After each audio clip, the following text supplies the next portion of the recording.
Morning, Ronnie. Oh, hold on, my mic isn't plugged in. I got a headset on. I can hear you fine.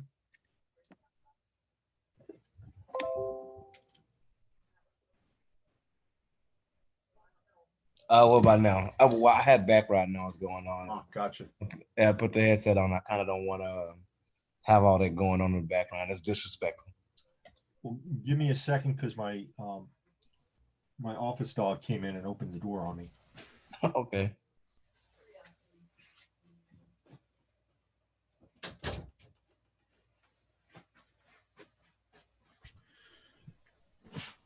It's only my wife and I, and she's in the bedroom on the other side, which we converted into an office too. And she's on a conference call right at the moment. So that way, with the door shut, I won't have any issues. Um, Actually, she says I create issues because I'm very loud. So let's give it just a moment, see if anybody else shows up. Okay. Tell me a little bit about yourself. Let's see. Well, I graduated from Full Sail already one time with my game design masters. I came back here because I'm looking for a job in that, and I still have stuff left on my GI Bill. So why not? I mean, I don't see why I wouldn't want to come back. Um, What branch of the service? Navy. Fair winds and falling seas, my friend. um, Thank you for your service. no problem. What did you do? I was an aviation ordnance. Oh, excellent. It What, was what, a uh, Go ahead. which ships were you deployed on? I was on a ship. I was on the USS George Washington and the USS Ronald Reagan, and then I went to a squadron HSC-12. Uh-huh. Then I came stateside, and I was in Florida at a ordnance base where we just take care of ordnance when it comes in. I was underneath the water, but my brother was a NFO. He was actually he flew. This will tell you how long ago it was. He flew A3Ds that were retrofitted. They had changed out their strategic mission, and at that point in time in the fleet, the A3D was being used for a refueling bird or a electronic surveillance craft. It was replacing the Connie 3-star, which was being big old prop plane being flown off the carriers, and he was the electronic surveillance officer for actually everything.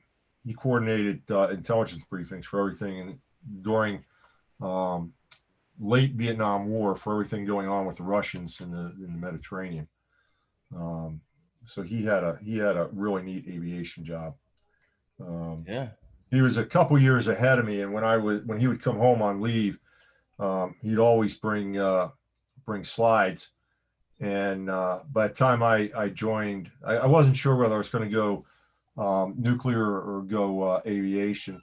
And but by the time I joined, my aircraft recognition capabilities, regardless of profile, um, I could name every bird in the fleet and most of the Soviet birds.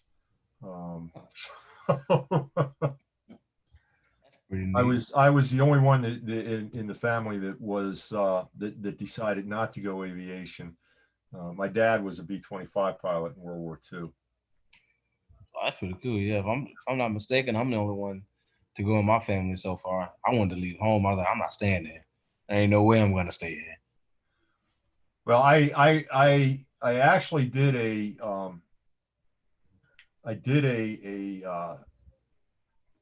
aviation cruise. I got a chance as midshipman to do a hop on an F-14, which was pretty damn cool, I have to say. But I was a science guy. I was an engineer, and the lure for nuclear was just too great. Um, so I went to sub school. All right. So Travis, welcome. We're talking Navy stuff, and I totally ignored you coming on board. How you doing? I am good. How are you, good sir? Very good. Tell us a little bit about yourself. Born in Florida.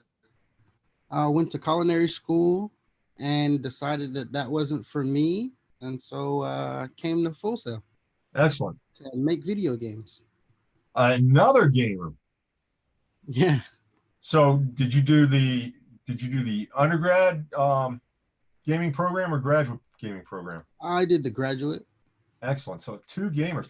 Man, where were you guys when I was trying to develop not a video game, but same idea. Um, and I was a couple years ago. I had an idea for a technology solution that would help mitigate active shooter situations when it seemed like every other week we were running into an active shooter situation. And I actually got a lot of buy-in. I got a lot of buy-in on the concept with a number of SMEs in the nationally renowned in the security arena. But I had the worst time trying to find any developers, and part of it was I was being very stingy. I was looking to bring somebody in at the ground level rather than I could have gone to a white hat developer because the technology was actually not that revolutionary. Its application was going to be revolutionary.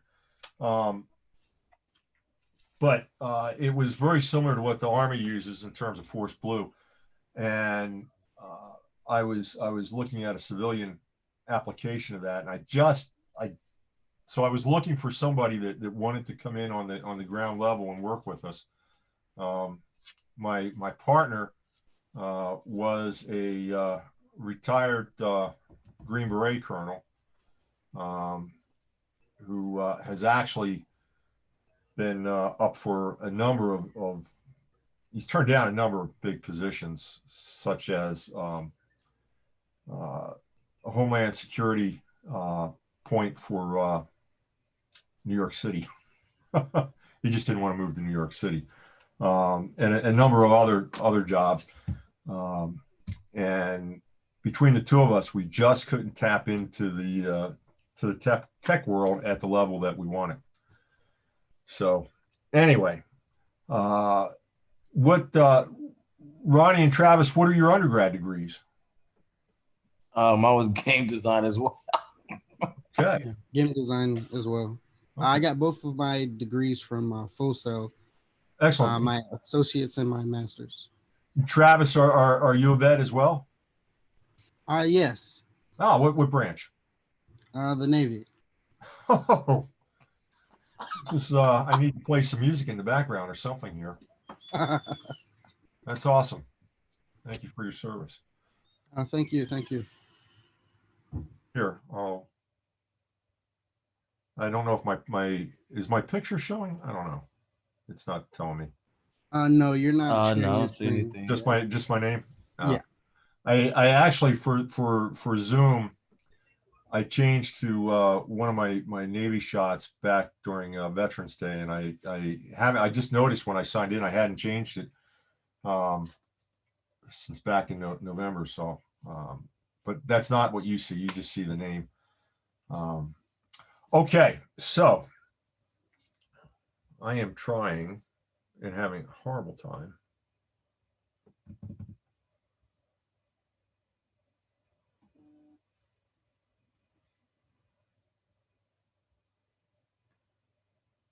It's hard when you got so many windows open.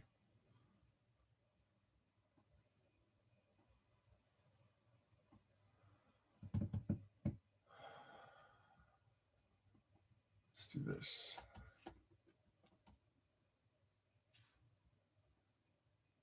How'd you fall out of my dock? Okay.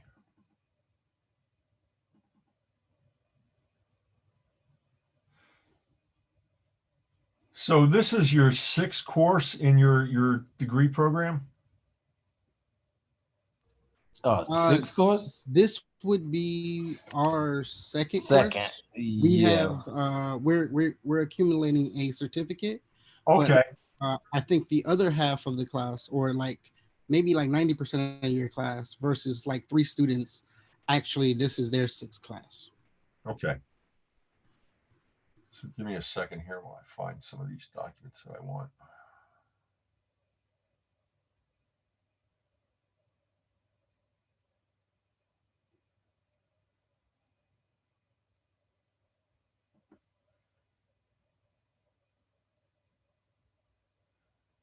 I was working on a documentary right before Christmas and through Christmas season, and consequently, I put a lot of things away that I normally just have on my desktop.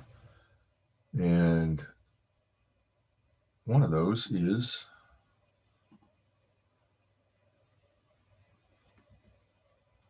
what I normally cover in this Zoom session, so I apologize.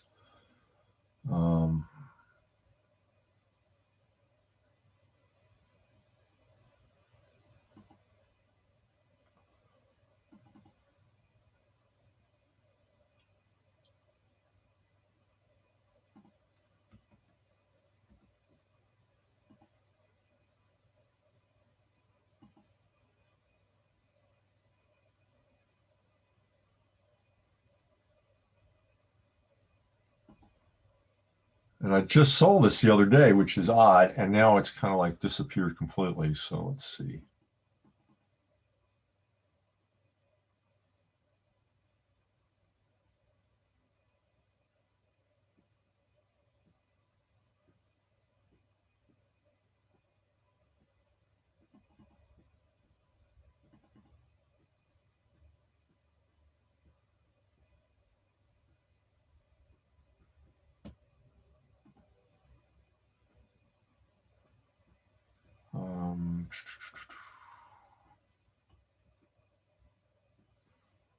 Let's do this.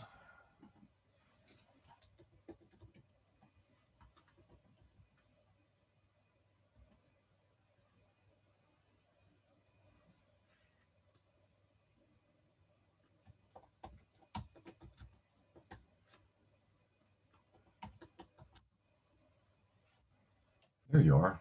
Where the heck had you been hiding?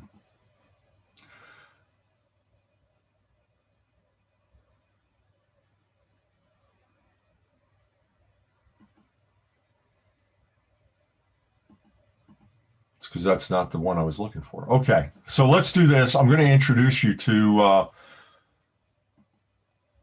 since you're doing the certificate program, let me turn on the recorder first off. Are we recording? We are recording.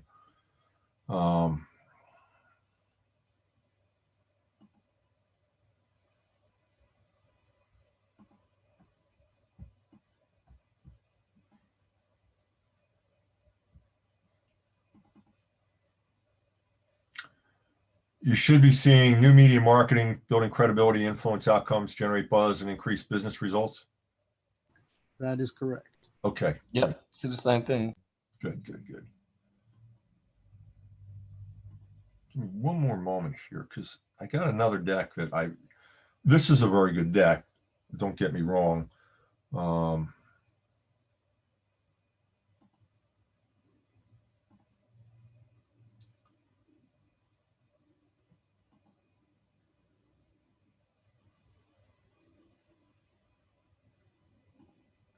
And I would like to be able to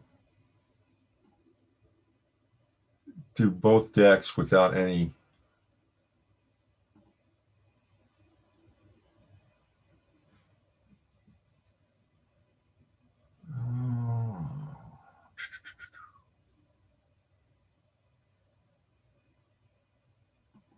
all right, let's jump into this real quick.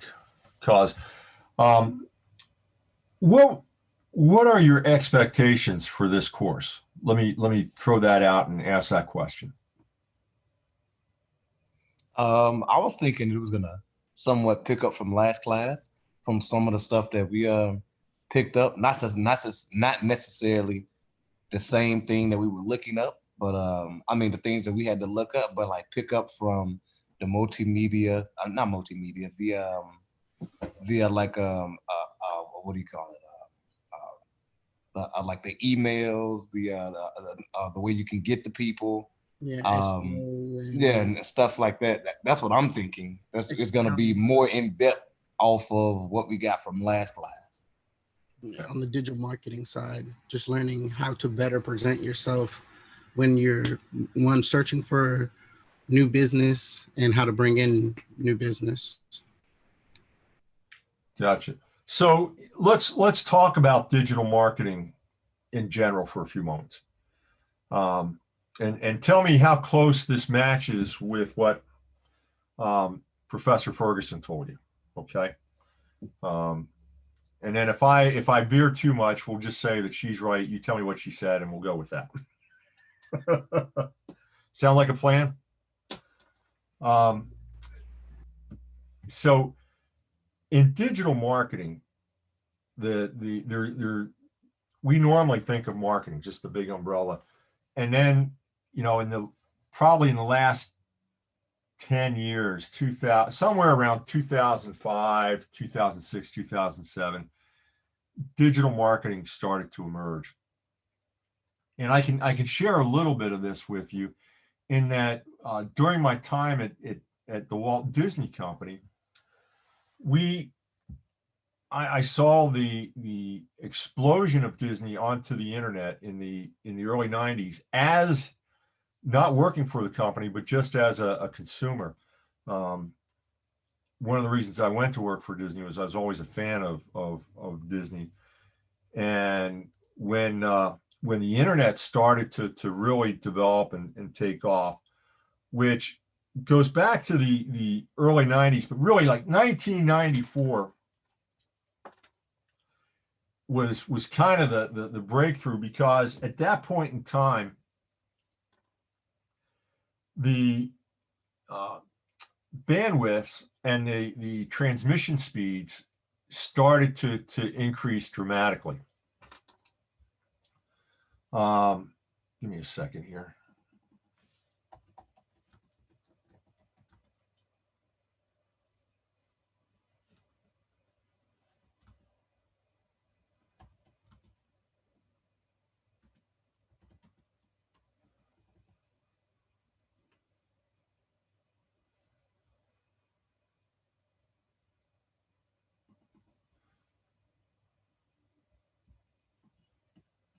So in 1994, you had the first digital banner ad ever created. I won't say the first digital ad. There were text ads back then, but this was the first banner ad that was ever created, and it used the two words that have sold more merchandise, created more revenue than any two words in history, which is simply click here. and not so 1994 is kind of looked at as a watershed moment for when digital advertising started to take off. And when we talk about, and it was slow, by the way, it wasn't something that was fast. There weren't a lot of people that were on the internet at that point in time. There were only a bunch of nerds like this guy, who was on CompuServe and America Online, because that was really what defined the internet at that point in time. And websites were just starting to be developed. So AT&T had a website, and I wish I still had somewhere. I'm sure we got rid of it because I was probably a medium back then. Had a t-shirt. It was all black and in green letters and in a computer-driven dot matrix font, was www.disney.com. And Disney actually sold those t-shirts. They didn't give them away. They sold them. And like an idiot, I bought one because I thought it was so cool that Disney was finally getting on, not finally, but was on the internet. Excuse me a second. And there were things that about Disney that I could go do, see, experience without leaving my computer. And Disney's presence on the internet continued to grow. Well, in 1996, I joined the company. And the funny thing is, I had been applying to work at Disney since 1994, and they never told me we don't want you to go away. They just said we don't bring people in at your level. You got to start at the bottom and work your way up. And I'm like, no, I've been a vice president. I've been a regional director and manager. No, put it real simple. But I kept knocking on the door. I kept getting interviews. Actually, my first interview at Disney occurred because I sent Michael Eisner a telegram. He was speaking at the stockholders convention here in Orlando, and the Orlando Sentinel had posted when he was going to be speaking to the stockholders at their annual meeting, and it was at the Contemporary Resort. So I was getting nowhere with just sending my resume to Disney, and I finally sent Michael Eisner a telegram, and I wrote on the telegram, John Reneski's resume is hopelessly lost in professional staffing's computer. Your help is needed, or help is needed. And then I signed it, your pal, Mickey Mouse. And within a couple days, I was getting phone calls for an interview. So unfortunately, that also branded me as somewhat of a loose cannon, which was something I had to bear a burden of through my entire decade plus career at Disney. But it got me in the door finally. Anyway, Disney continued to develop their presence on the internet. And in, say, 2003,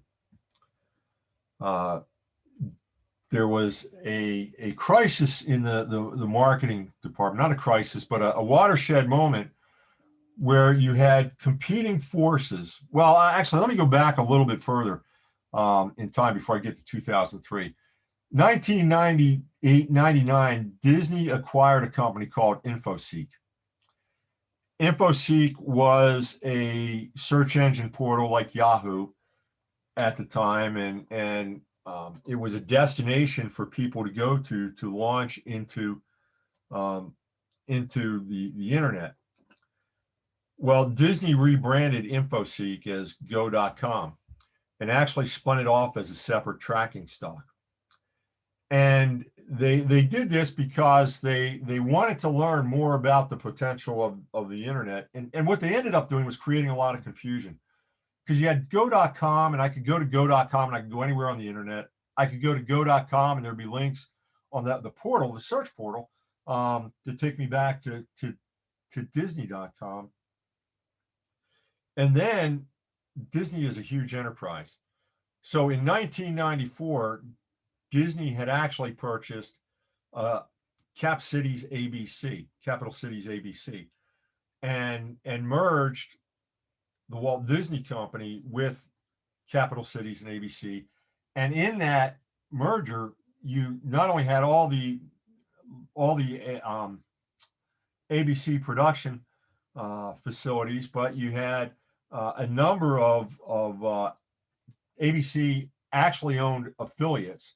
So, for example, in Philadelphia, in New York, and in Los Angeles, those ABC affiliates were wholly owned by the ABC, American Broadcasting Company. In addition, ESPN had been purchased by ABC, so ESPN was part of Disney at that point in time. And by 2003, Disney had decided that they they needed to do something, but Go.com just wasn't in their business. And the reason being, you had all these other entities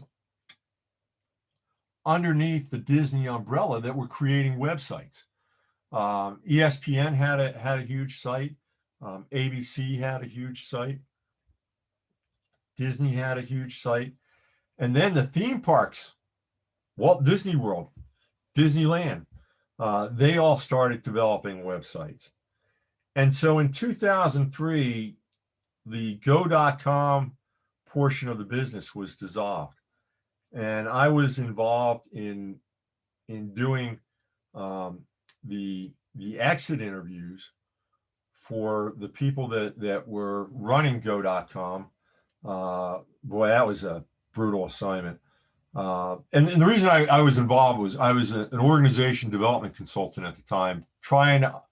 Organization development consultants are basically strategic planning consultants that help the organization understand where it is today and where it wants to go tomorrow. And so understanding the current state was a critical part for the company in order to be able to grow into the future. So I was part of a team of 3 that did those interviews, and those were brutal interviews. In Glendale, where the Go folks were housed, they actually had in one of the Glendale office buildings, Disney has a big presence in Glendale, California. Disney Imagineering is based there. It's like the Pentagon trying to get into Disney Imagineering. It's so top secret. But attached to that building, there are other offices, and Go.com actually had 2 huge wings that were both corridors. And the one corridor, by the time I started doing the exit interviews, they were already gone, or just a couple people. And as I was interviewing, they were telling me, we kind of referred to that as the hallway of death, because you knew if you still had an office in that hallway, chances are your job was being eliminated. That's what, when I say it was kind of a gruesome job to do. At any rate, came back and compiled all that information and presented it back to leadership. And leadership was having a difficult time deciding on a very important question. Is the internet another advertising channel, or is the internet a line of business? Now, at Disney is a matrix organization.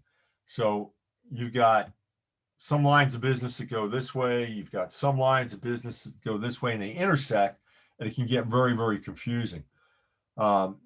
And I was involved in the strategic planning as we looked at the organization, trying to make the argument. Well, marketing at the time was trying to make the argument that the internet was just another advertising channel. It was just another channel to get your information out. Whereas the people that had been working with Go, they were very excited because they saw the evolution of the internet into a line of business. And of course, we know that the internet is a business, but it's a business wrapped up inside a marketing shell. So we can see it really going both ways. But at Disney, it ultimately, the line of business philosophy eventually won out. And from that, there was kind of some dual purposing that occurred. And you had, from that point, ultimately, you had the evolution of Disney Parks and Resorts Online, where you could then do hotel bookings by theme park. And that eventually led to an even greater concept of the internet as being a line of business, which was the concept at Disney that developed called Disney at Home. So I got to see this pretty much from the standpoint of just a fan and a bystander to ultimately working on one of the major decisions of our time, which was how should the internet be looked at? Should it be a line of business, or should it just be a marketing channel? So, and it's interesting, prior to the internet in marketing, we used to talk about marketing channels all the time, as distribution channels.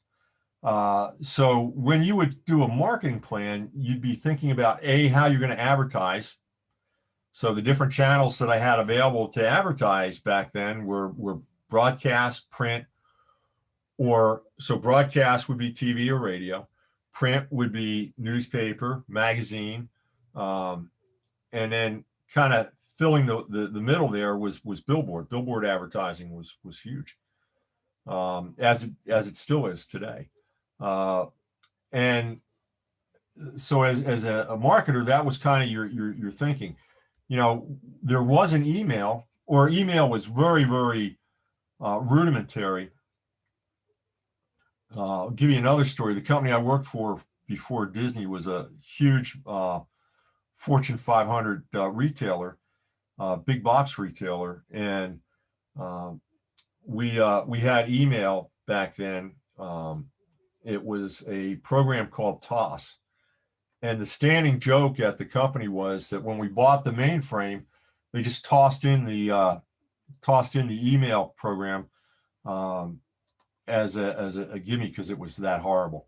That was before CC Mail. I don't know if any of you go back to CC Mail was really the first commercially sold and marketed email program, and compared to what people were using before that, it was like, oh my God, this is great. Okay, a lot of history. Have I put you to sleep yet? Oh no, I'm still here. Okay. Okay.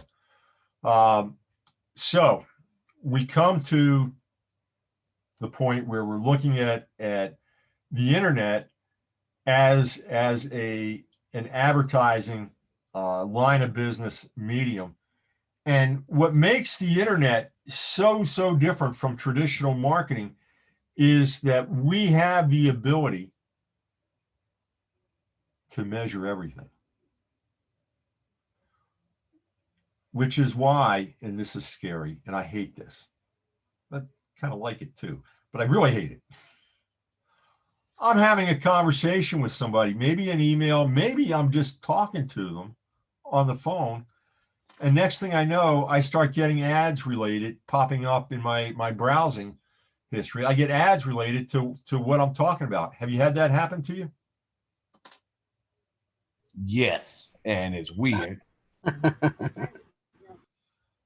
Big Brother does exist, and Big Brother is the tech industry, and Big Brother will do anything it can to make money. Okay, now is that good? Is it bad? It creeps me out big time, and from a marketer, I don't like it. I would like to see more ethical behavior, but you'll learn, if you haven't already had some ethics classes, you'll learn about deontologic and consequentialism. Deontological is the belief in a deity and the belief that there is right and wrong, and consequentialism is basically the end justifies the means.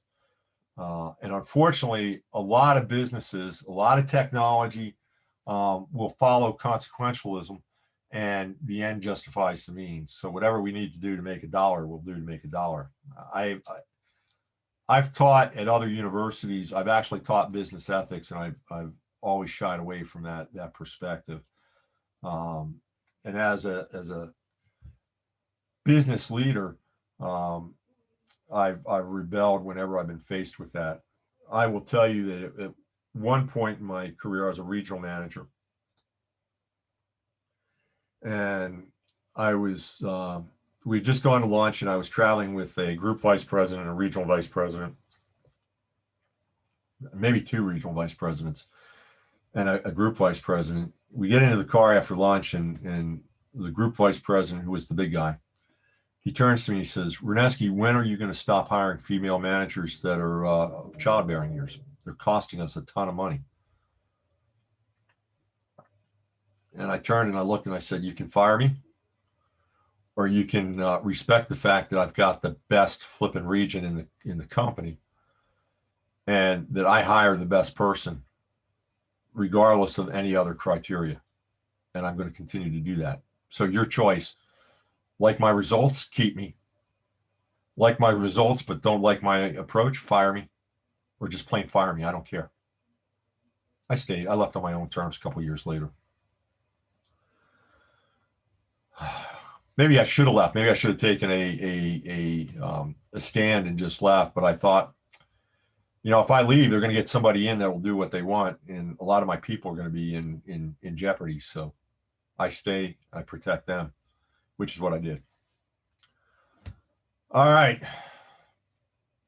You didn't realize you were going to get this much gobbledygook in a go-to or a Zoom meeting, did you?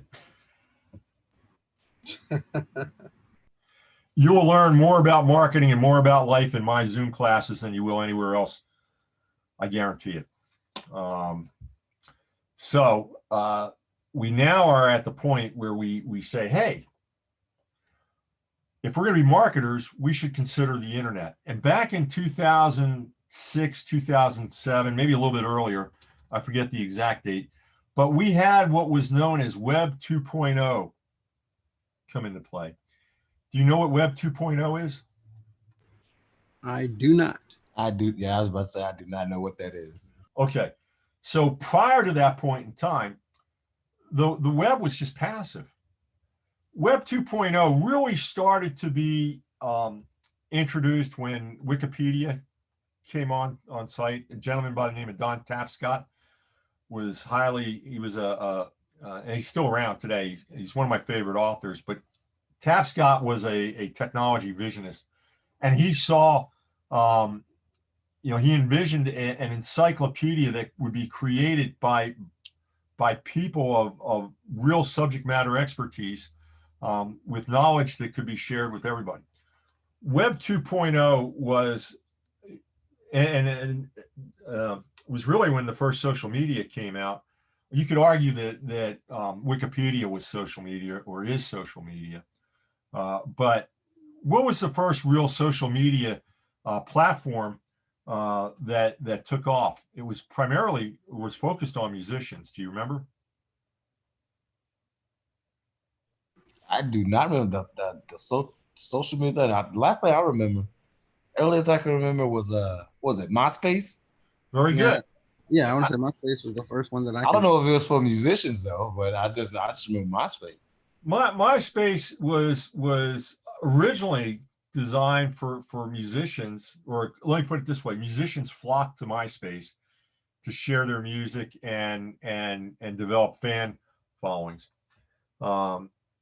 There were a couple of other social media channels. I'm trying to remember the name. When I came to Full Sail, which was 2008, I was asked to develop the social media standards for the entertainment business bachelor's program. And I was fighting because Facebook and Twitter were really starting to make a push at that point in time. And there was another social media program or platform that a lot of academic institutions were using. And I was like, no, this is a dead platform. And we need to be on Facebook if we want to be viable.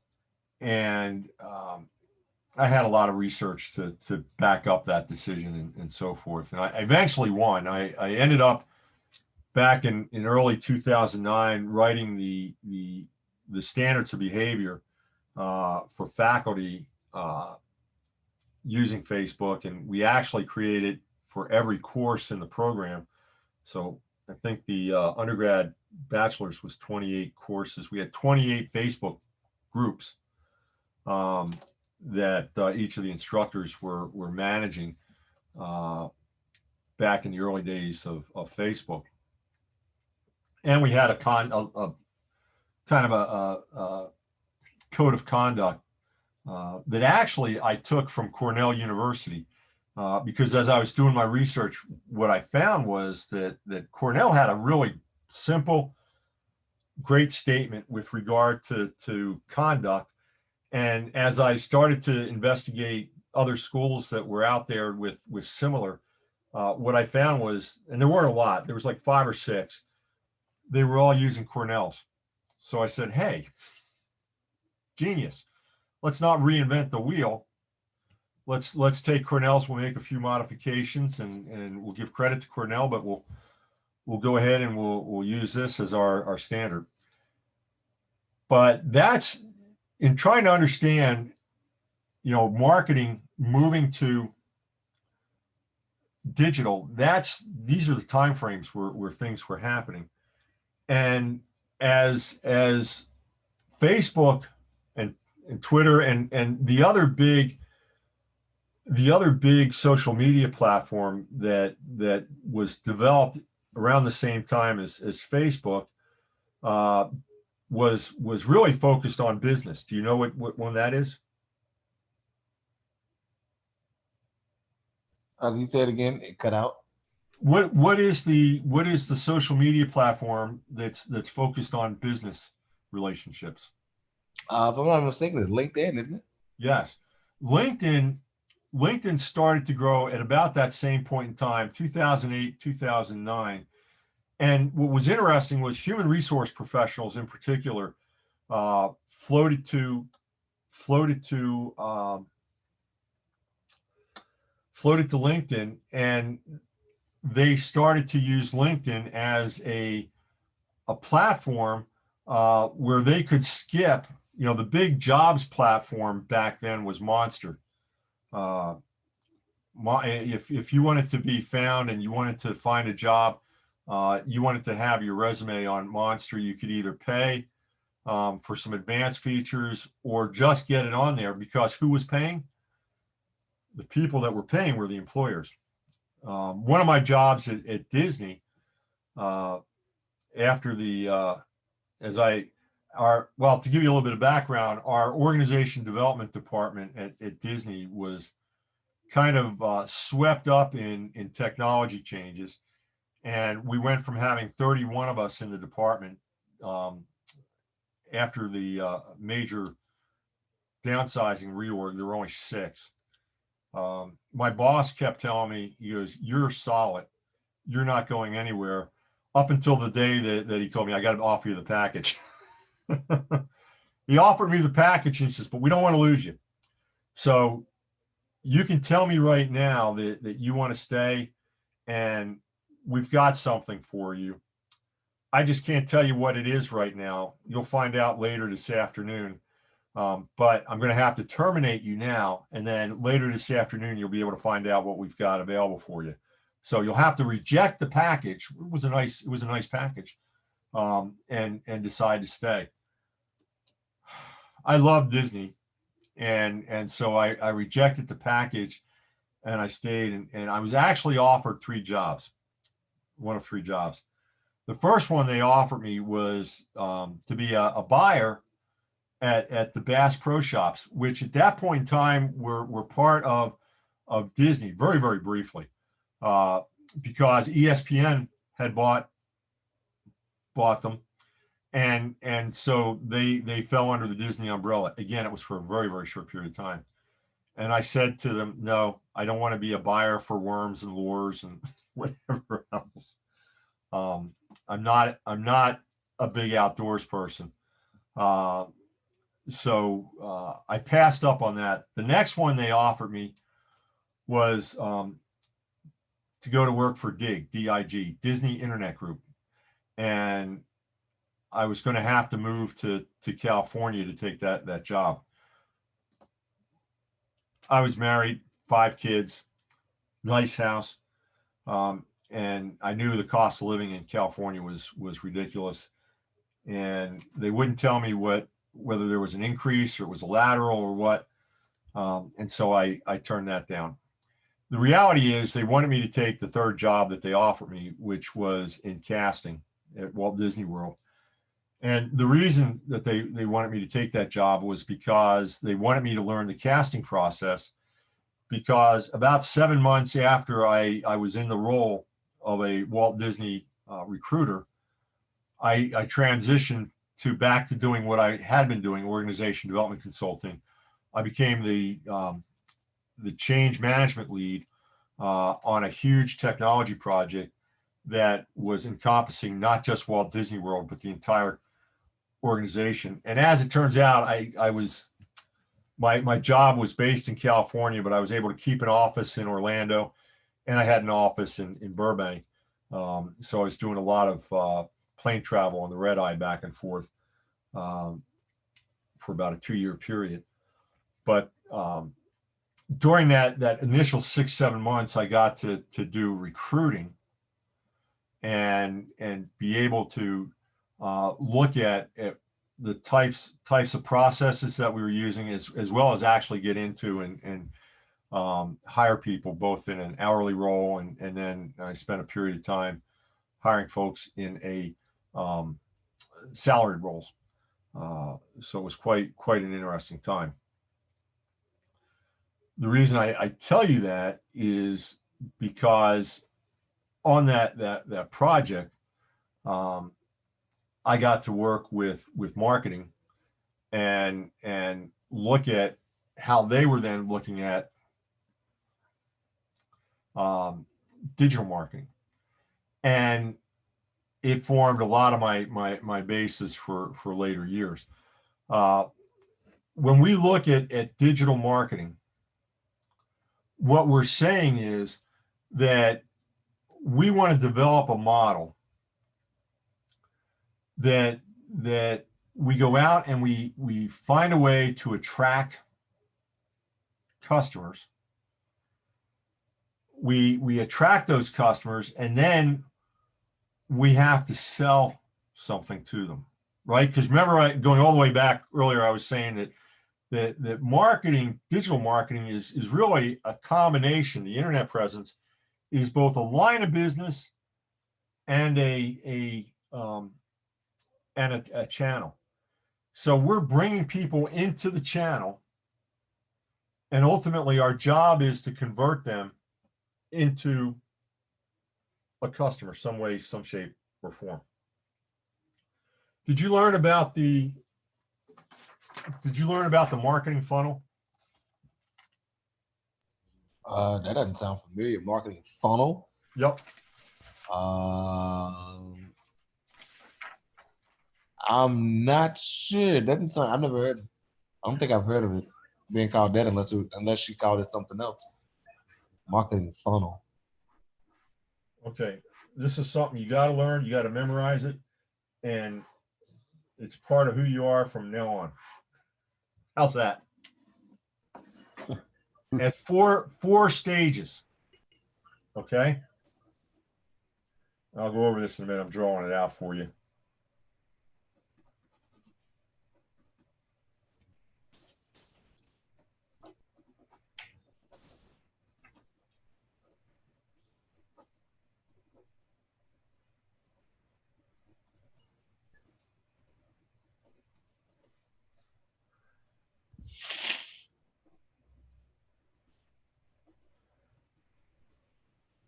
Now, I'm going to throw a fifth one on,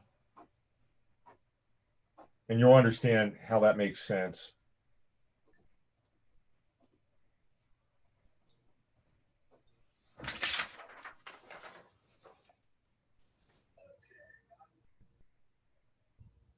You can read that okay, right? Yes. Yeah. So awareness, interest, consideration, conversion, and then your name is above it. Oh, okay. And Advocates. Advocacy. Yeah. So what happens is in terms of marketing, and by the way, this funnel used to work for non-digital, but the difference is in digital, everything is contained.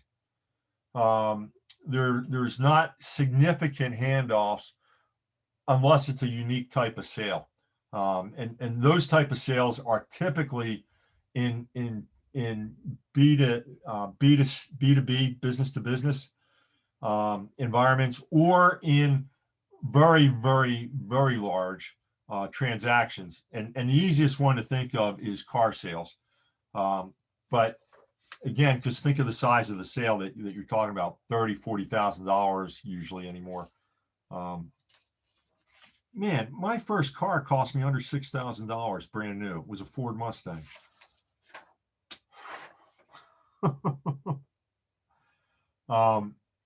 And so what happens is we have to build awareness in the customer's mind. We have to then take that awareness, and that may be with regard to a product or a brand, and then we have to turn that into interest. From interest, we have to then get them to consider actually making the purchase, to where they finally do make the purchase. And then somewhere down the road, we would like that person to be an evangelist, an advocate for our company, for our brand, for our products. And that's the marketing funnel. This is how we as marketers look at our potential markets. We say there's people out there we got to make aware. We got to build interest. We got to then get them to consider buying from us, engaging with us, and then they finally have to do it. And then long term, we want to keep them in the family. That's the marketing funnel, and it's important because I'm going to talk to you today too, in just a few moments, about the complement to that, which is the way the customer sees things. So we see a funnel, but the customer doesn't see the funnel. They just experience their journey, right? When you want to buy something, what are the steps or the processes that you go through in order to buy something? Well, for me, I'll have an idea of what I want, look up where I can purchase this item, probably do some cost comparisons, and then just go out and buy the item at the lowest price possible for me, I guess. That Travis, that's called the buyer's journey. And we, as marketers, we try to figure out what the buyer's journey is. We do that by looking at understanding the funnel. And what you just described to me was really various stages within the funnel. But to you, it was more of a linear path back and forth, maybe with some redundancies, looping back around here or there. But for the most part, you were following a linear path to ultimately get you to the point where you own the item that you were investigating. And that's the buyer's journey. Now I'm going to talk to you how we figure that out. We figure out the buyer's journey by developing personas. And a persona is a researched sketch of the part of our target market. You might say, I've heard people refer to the persona as a micro target. So if I understand who my target market is, I want to get down and be able to understand a person in my target market and what they go through in order to become one of my customers. And we do that through research. Why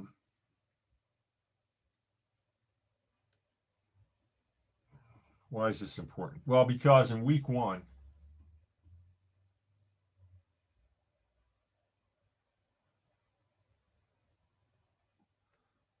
your assignment has 2 key components.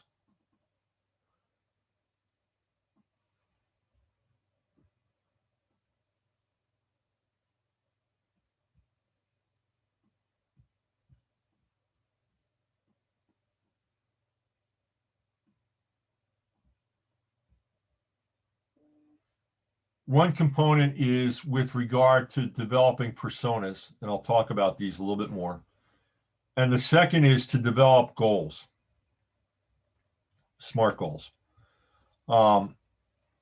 And I'm gonna help you with that, because the reality is there's not that many different goals. And the goals are really related back to the funnel. So are you seeing how things are starting to connect a little bit? So the personas, the way that you develop personas is you've got to go out and you've got to research who your customer is and what can you learn about them. And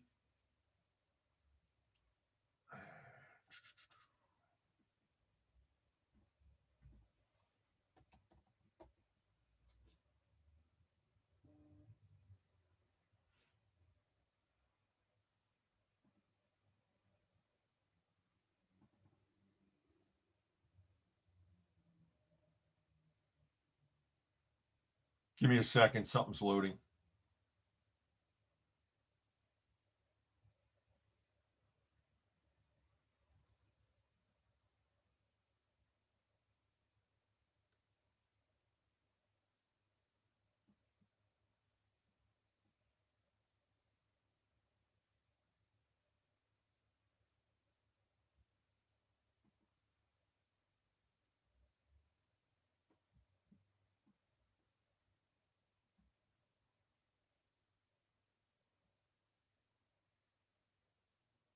I thought it was loading.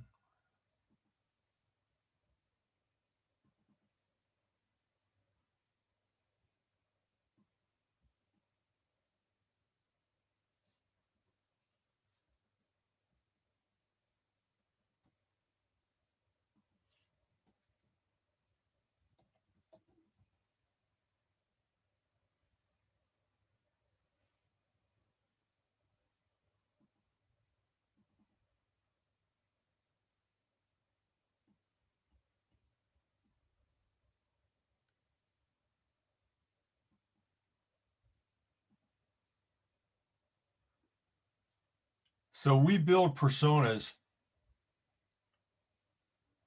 by doing research. The first thing is to understand what does a persona consist of.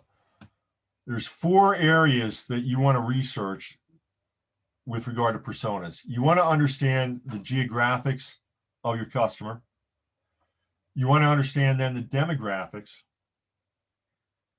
You want to understand the psychographics. Now, I'm pretty sure you understand the geography issues. You understand the demographic issues. Psychographics, have you ever been exposed to psychographics before? Yes, in the master's program, we had to do a target audience for our games, like what target audience are we building our game specifically for?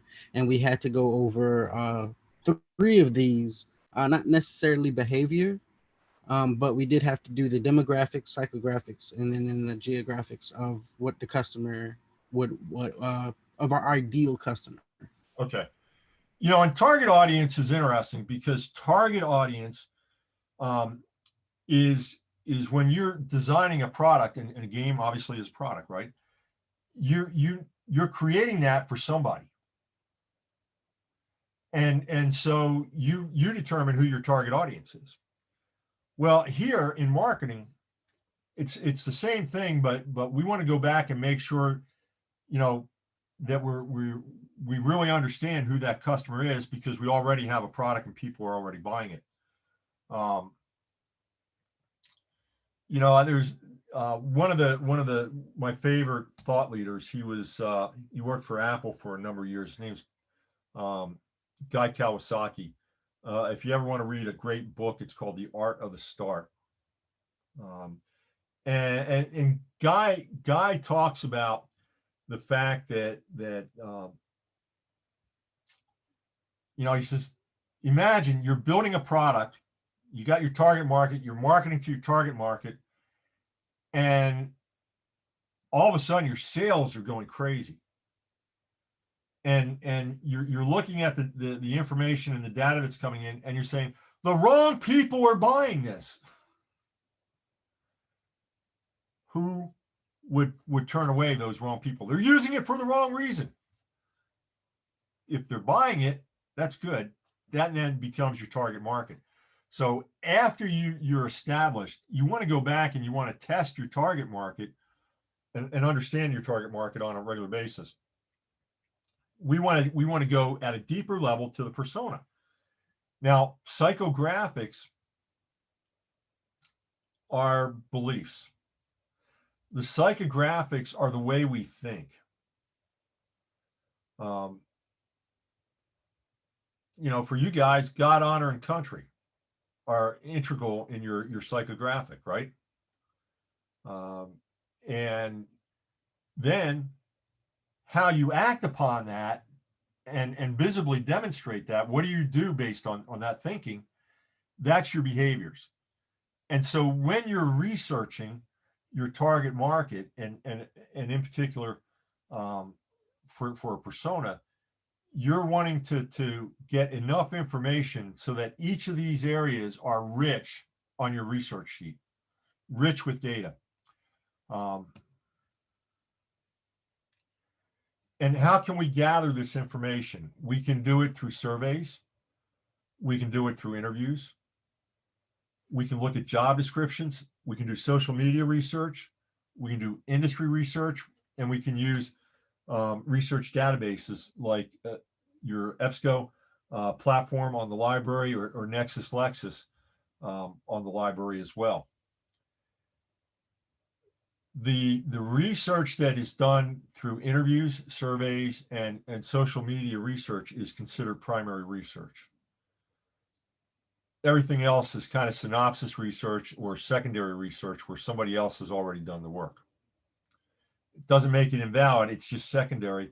And it probably won't be as rich as the primary because it's not purposely designed for what you're looking for. Sometimes you may find that it is, and that's great, but somebody was researching something and you can use the research, so much the better.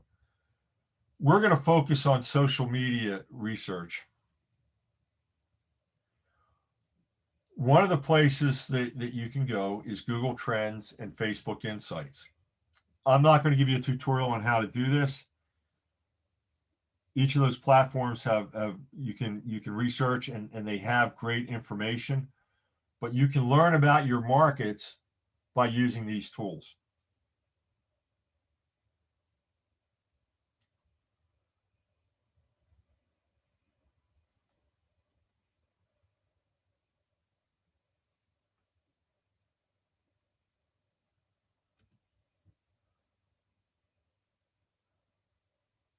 So in researching personas, clearly describe your buyer's persona and which audience segment that they're in. You want to reveal audience segment behaviors and preferences in social media, and ultimately incorporate with trending search data. Now, what's trending search data? So one of the fun tools to use is autocomplete in Google. So if you go to type in something, what does Google do? It provides you a list. Used to be a much purer list. Today, there's so much politics and everything, and political correctness that you may be missing information, and you may be missing information just based on who you are. Google will reinforce, just like when you're talking or you surf something and all of a sudden you're starting to get ads for something. Google will give you sometimes what it thinks you want. So a lot of times as a marketer, you'll want to use an incognito or a private browser so that the search engine doesn't know who you are and you're getting back true results, or as true results as you can. But the autocomplete function will tell you, based on those few things, what people are searching for, and that helps you in ultimately developing your personas.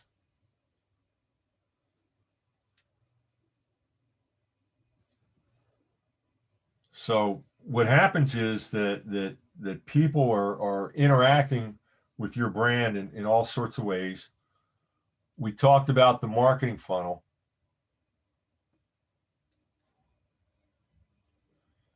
And one of the tools that we can use to understand how people are interacting with our brand is Facebook. Globally, 2.3 billion monthly active users, MAUs. In the US, 190 million monthly active users. Now, you may say that Facebook is not necessarily your demographic, and sometimes it's not, but those are really, really, really niche markets. Again, just from the overall volume, I mean, 190 million people on Facebook. You know what the population of the United States is? I do not know the exact number, but it's ridiculously high. It's a little over 300 million, like 330 million. And that includes everybody, babies, infants. Whereas the 190, these are people that are actually using Facebook on a monthly basis. So, over 60% of the U.S. population is using Facebook. That's huge. You can get a lot of research from Facebook. So again, the Facebook Insights, you can really dig into. You go to your brand's page, and you can use Facebook Insights and really start to understand who your audience is. And it'll give you all sorts of great information there.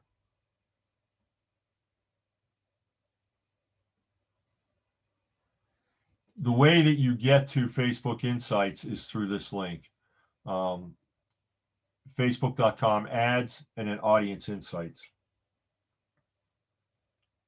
Again, if you're not familiar, you can do some research, and you will find a lot of tutorials and articles on how to do this.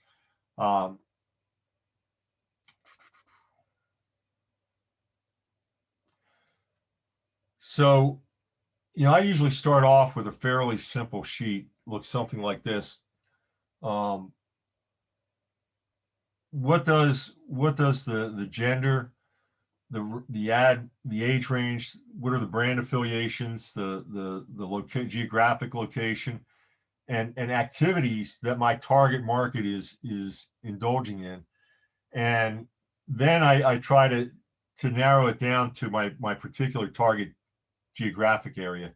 So I'll look at all U.S. and then I'll look locally if I've got a local enterprise. For example, one of my clients is an author. His books are everywhere, but his characters in most of the books are based here in Orlando, so he has a much bigger following here in Orlando. Even though no brick and mortar, we do a lot of marketing in trying to understand our Orlando audience.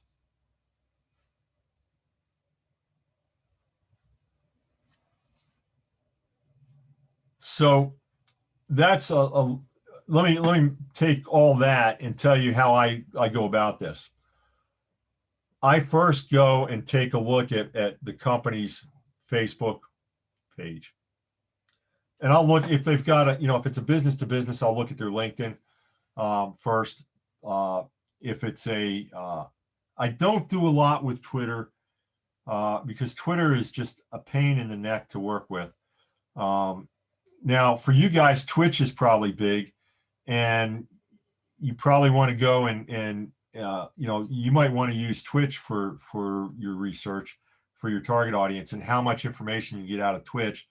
And I'll be honest with you, I haven't played with any of the backside capabilities of Twitch. It's something that's on my list for this year to do.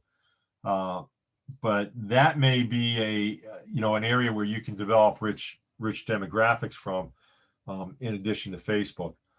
But I'll go to the social media and I'll try and find out as much as I can about a customer. I'm just looking at time. I apologize. I'm a little bit over. You guys got about 15 more minutes? Yeah, I'm good. Okay. So Yep, good on this side too. good, good. Let me go here.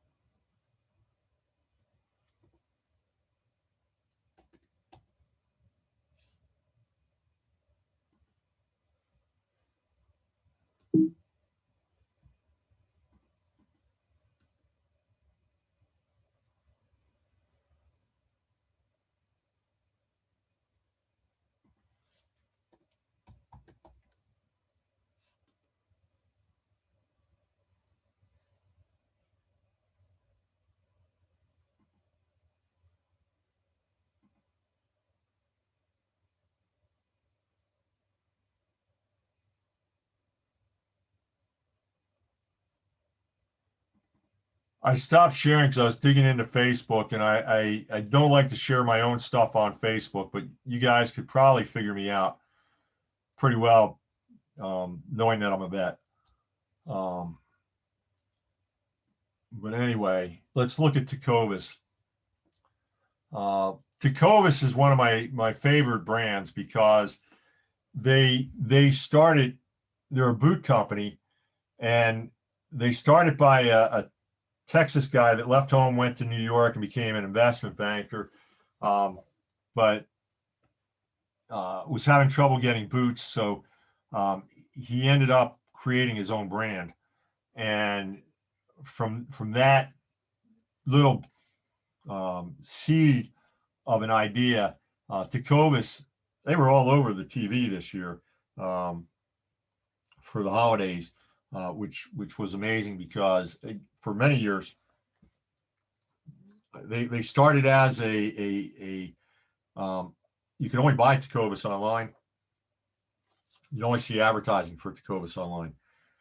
They may have a one brick and mortar store, which they do for Google, so that they can have Google local, which is something when you get into SEO you'll learn about. But they're an I just it's an interesting brand. I have a number of their boots.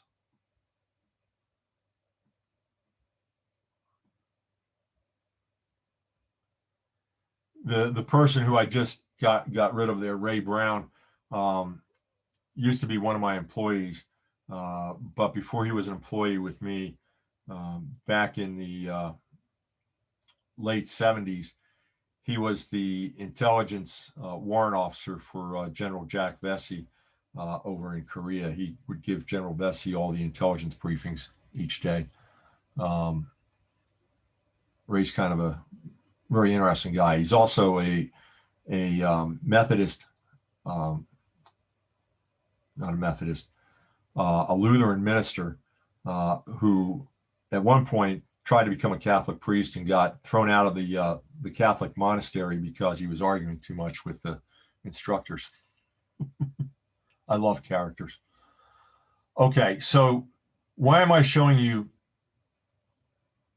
Tecovas? Well, because what I do when I'm doing research, I want to understand who my customer is. If I'm Tecovas, I come in here and I take a look at my posts. This is funny. Tom Sheets right here. Do you have an affiliate? I could have told Tom that. I know Tom, and I didn't even know he had an interest in this. Tom's ex-Navy too, and Tom has a little bit of a technology background, and I tried to bring Tom into my active shooter technology project, and he was just way too busy to be able to be involved. But that's funny. I opened that up and see that right there. What am I looking for? Well, I'm going through, and I can do a couple of things. Now, I don't know right away if these folks are fans or are they just interested in engaging. But if I start to read, I can find out, like Sharon McWayne. I bought mine last Christmas and love them. I got a pair Eastwood, great boot for me. So I'm now seeing, I'm getting some information. So, okay, I still don't have anything yet to build my persona on, but let's do this. I'm going to go to Sharon McWayne, and son of a gun, Sharon McQueen has an open Facebook profile. And what can I learn about Sharon McQueen? I can learn that looks like college educated from California. Let's go into the about. Not sharing much there.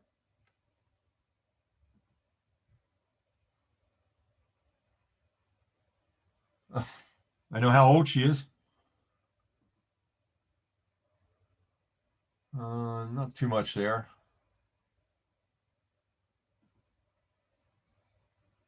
And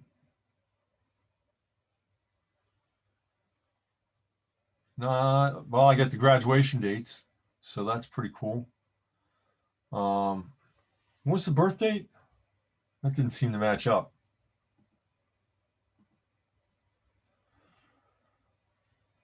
That's odd. She looks to be born, based on those other dates, she looks to be born more like 1958. It's weird. Anyway, I can go down and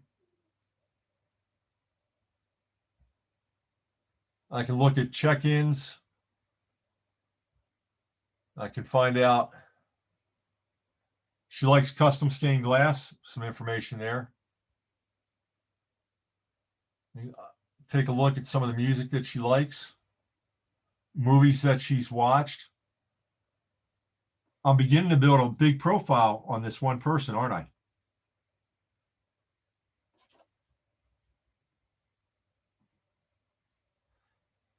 Let's go all the way back. So that's one way I can do this.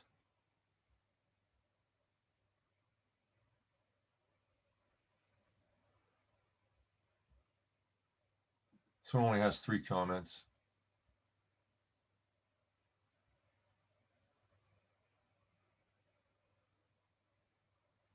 Nothing much there. I'm looking for something very particular. So hang on for just a moment.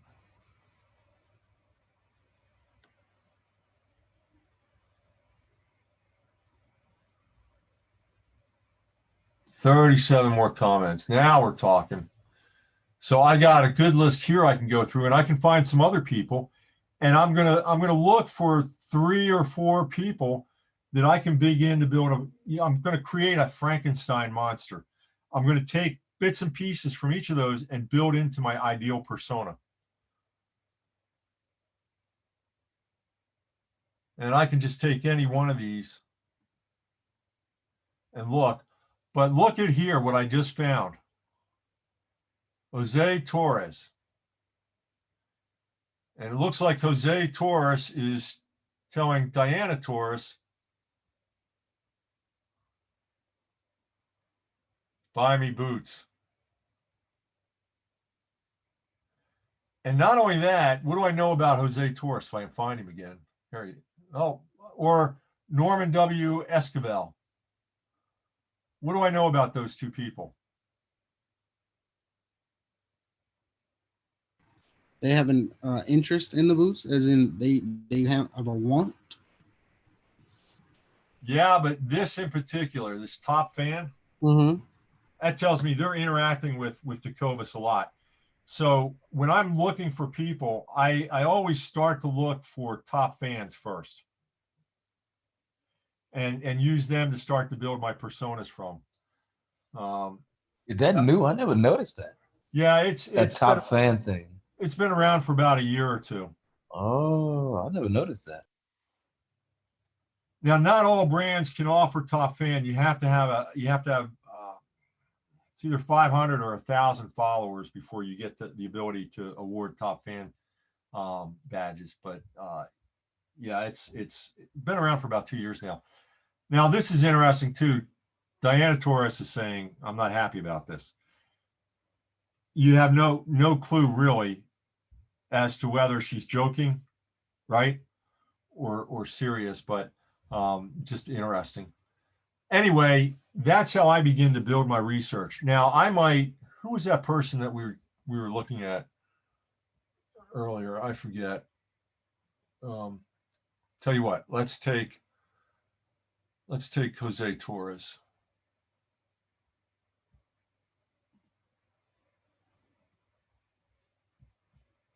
And there we have Jose, studied Associate of Science in Agriculture at Northwest Arkansas Community College. I don't know if this is a good one.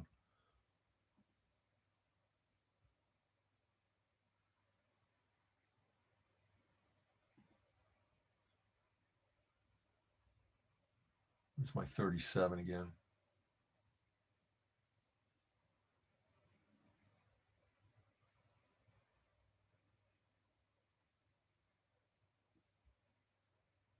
'73 comments.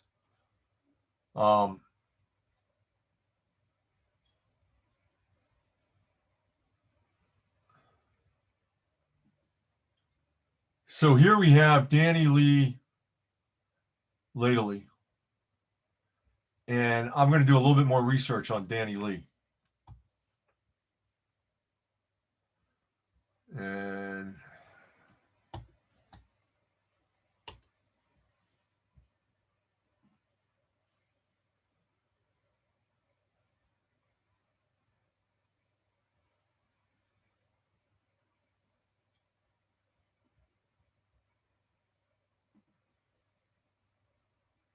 And he's from Nebraska, so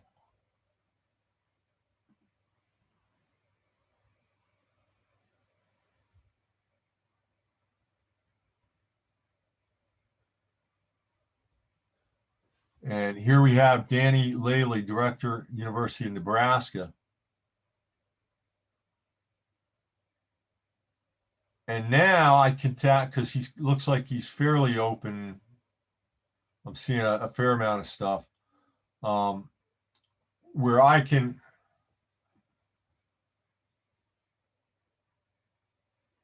also look at everything that he's done in LinkedIn, look at his LinkedIn activity. And now I've got even more information about Danny Laley. And what I'm doing is I'm triangulating with different sources of information to be able to build a very strong profile.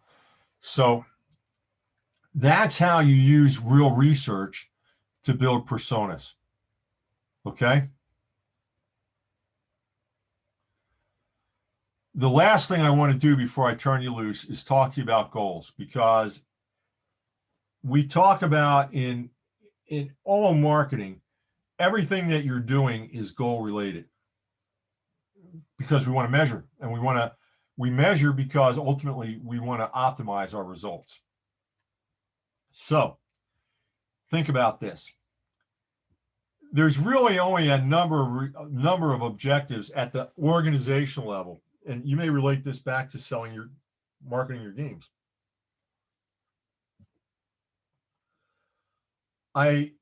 One of the things that I'm concerned with as a marketer is I want to make sure that I have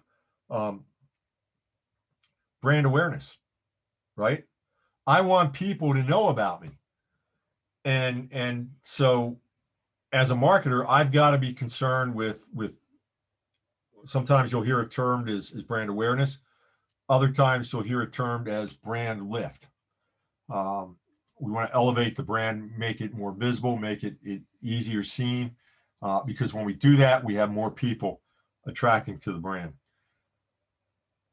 That is a marketing organizational level goal.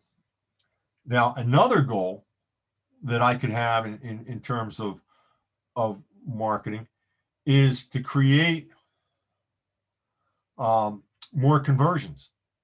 If I'm not selling anything, chances are I'm going to go out of business. I remember reading a case study back in 2009. 2009 is when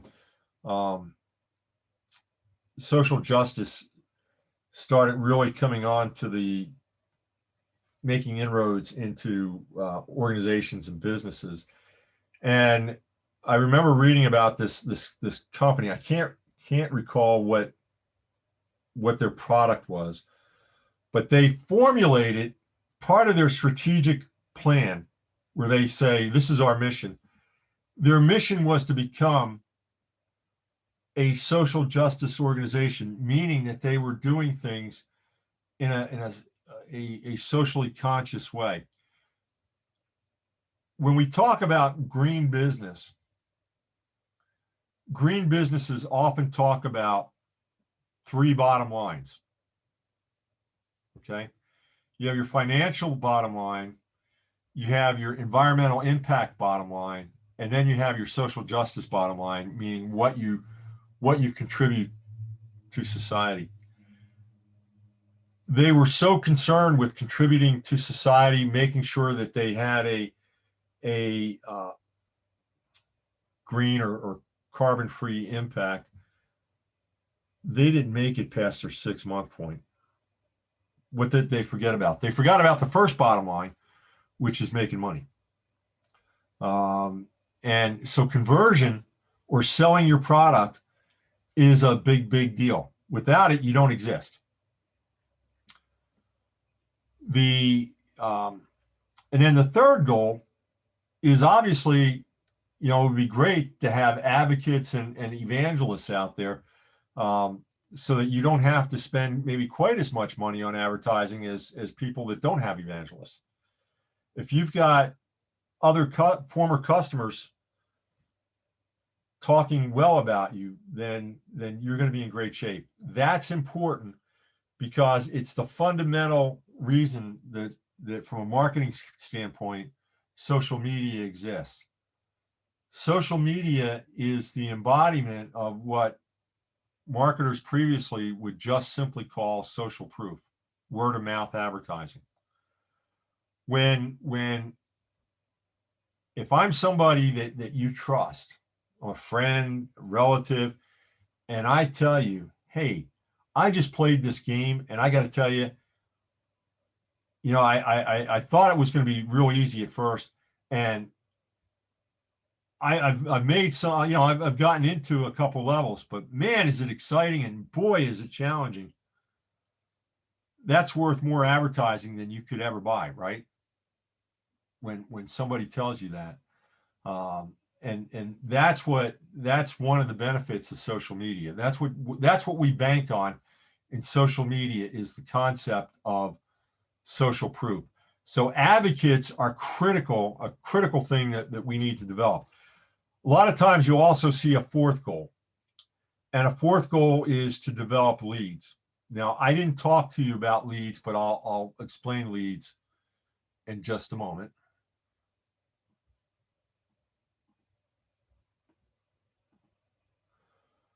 When we bring somebody into awareness and then we get them interested and considering, and by the way, these lines, they're more like clouds. I can't tell you the exact line between awareness and interest, or the exact line between consideration and conversion. They're kind of gray, but we know that at a certain point you're interested. When we have somebody interested or considering our product, that's a lead. A hot lead is somebody that's really considering and they're burning to make the decision. A soft lead or a colder lead would be somebody in interest. So we could have a goal that's based around developing leads. So leads is another high level goal. Now, because this class is new media marketing, one of the ways that we're going to achieve our goals is by developing a strategy or strategies related to new media marketing. And the way that we develop sub goals is we take a high level goal, such as brand lift. How do we make our brand more visible to more people? What can we do to make the brand more visible to more people? How we answer that, for example, we might want to launch an influencer campaign. we can take launching an influencer campaign and turn that into a goal as well. And when I say, well, okay, so our goal is to launch an influencer campaign and produce X amount of revenue through our influencer campaign. How am I going to do that? I've just taken us down to another level. Keep trying to ask that how question. How am I going to do this for each goal that you identify? And it ultimately brings you down to the bottom level where you will begin to see the metrics that you need to measure in order to know the success of your program. Now, in week one, we deal really with the two top levels, right? The macro goal, the big goal, and then the next level down, which is going to be related to new media marketing. Could be advocacy program, could be an ambassador or an influencer program, could be an ambassador program.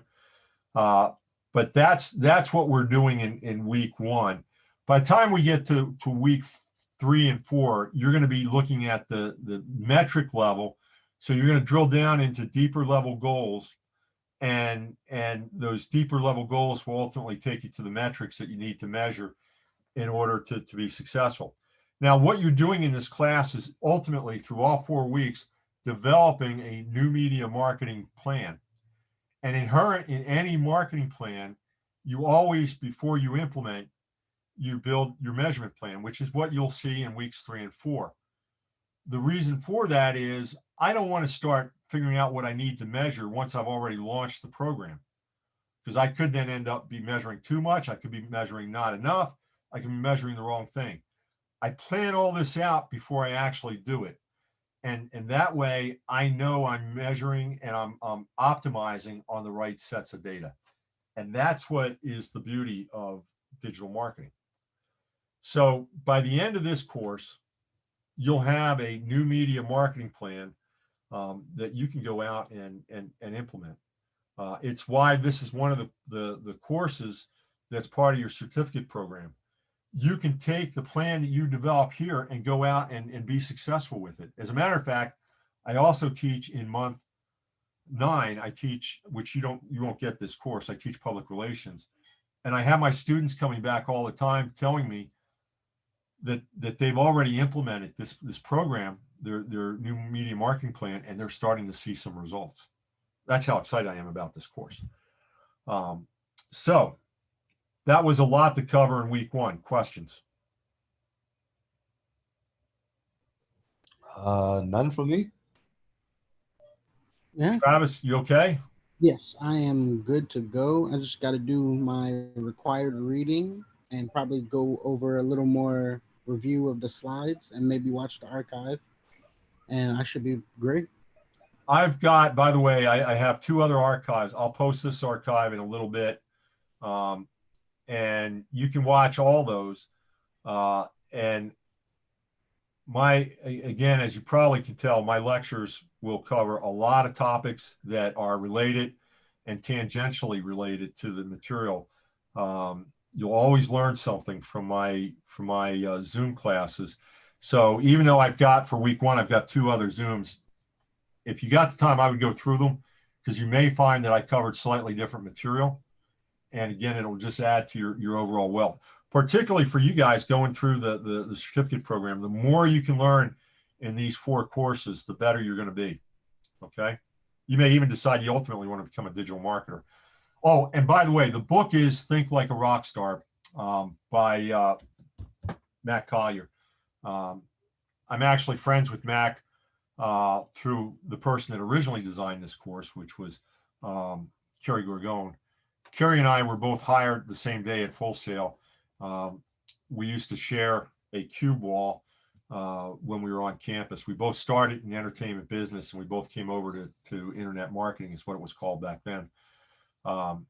And I've made a fair amount of modifications from Kerry's original vision, but it's more evolution than anything radical. Think Like a Rock Star is a very easy book to read. You should be able, it's like a little over 100 pages, and you should be able to sit down and read through it in a night or 2. I will tell you that I'm a bit unique as professors go in another way. Not just that I'm weird, but in another way. I have 3 children. I have 2 that have graduated from Full Sail and 1 that's going to graduate at the end of this month. And they are 2 of them, my daughter and my daughter-in-law. My daughter-in-law is going to graduate this month. Both my daughter and daughter-in-law have the digital marketing degree. And my daughter told me, she goes, Dad, that was the best book in my entire program. It was the most interesting. And she goes, and I read it in one night. I said, well, and I got to find a tougher textbook. But it's a great book. It's a trade press, so it's very, very applicable, very, very gritty. Read it, at least read the initial readings before you start to tackle the assignment, because it'll make so much more sense. Okay. And if you got no questions, then I got nothing else to add.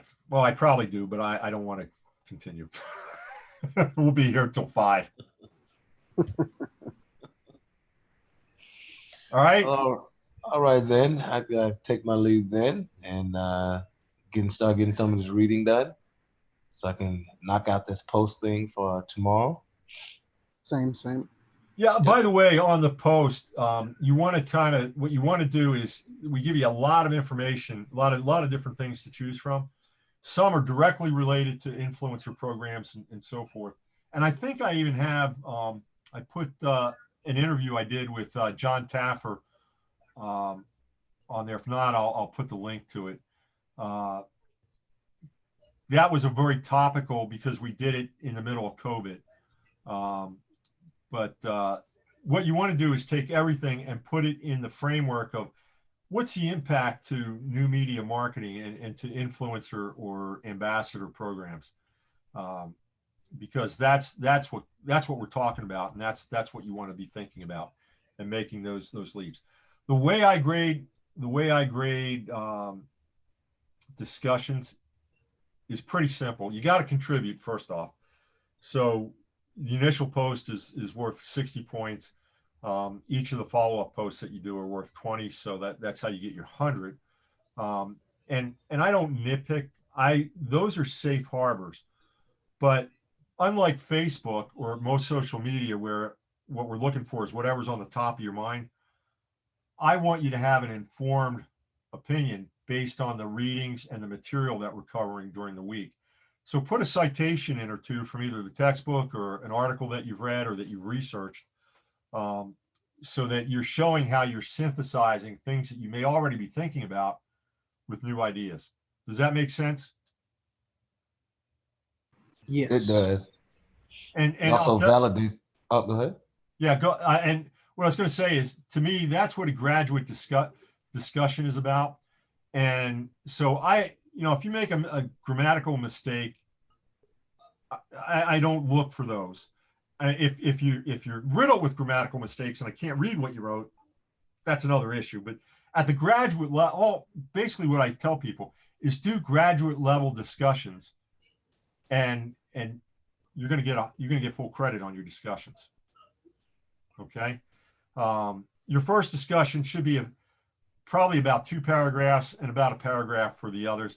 If you're really into the topic and you're writing, I always tell people cover the topic, and have fun. Here's a little trick on my follow-up posts as I was going through both graduate school and I was going through my doctorate program. I would always look for people that wrote something that I disagreed with. Why? Because that's more fun, right? And what I would do is I would take the citation that they put in, and I would read their citation information. I'd go to their source and read the article that they read or supposedly read, and I would say, no, they came to the wrong conclusion.